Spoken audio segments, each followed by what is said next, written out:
Ask any realtor and they'll tell you we have just tons and tons of forms we have to have.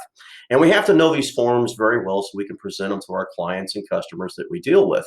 And so yesterday I was talking to a client of mine and I got some real pushback when I went to explain to him what the relationship would be like with the agency. And I slid him across the table and information about brokerage services because this is Texas.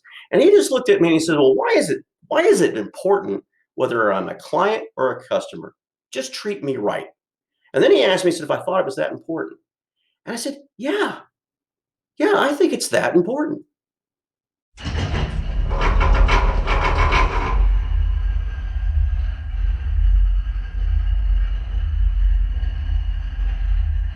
All right, so a prospect walks into a broker's office.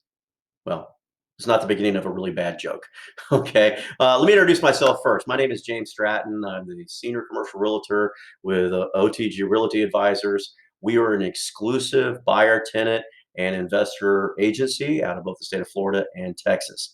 All right, so now the introduction is over with there. What we talked about earlier in our introduction, we were talking about are the requirements of agency relationship, which are you a client or are you a customer?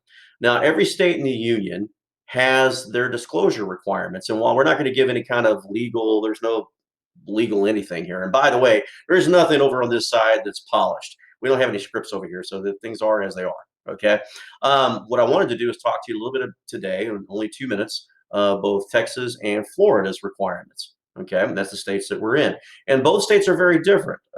In Texas, they contemplate disclosing relationship or agency relationship with a prospect on what we look at here as the first substantive communication with a prospect, buyer, tenant, seller, or landlord concerning a specific real property.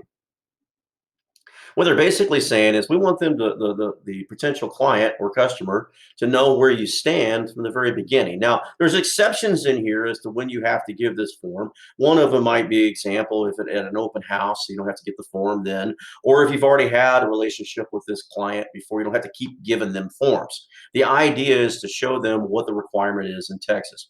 Now, this authority comes from the Real Estate Act in the state of Texas, and you can find it on the Texas Real Estate Commission's website as well. The form itself looks like this.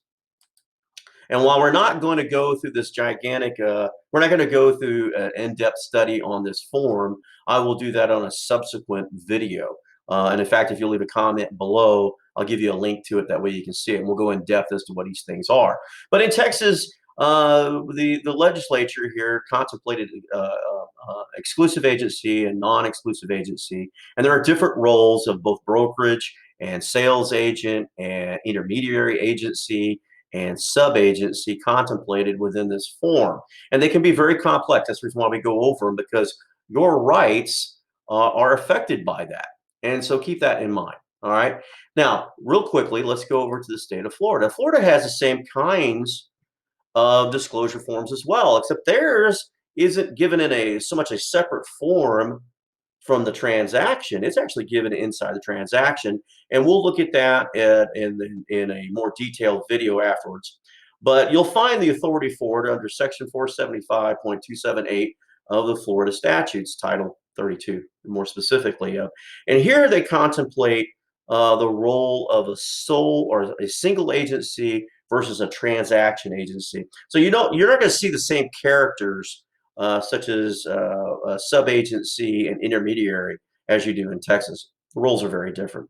All right, so if you were able to hang with me on this video, I appreciate you. Leave a comment below, and I'll send you that link over, and you can determine which one you want to go see, whether it's Florida or Texas, and I'll get that over to you and give you a really in-depth dialogue on what's in these forms and when they're required.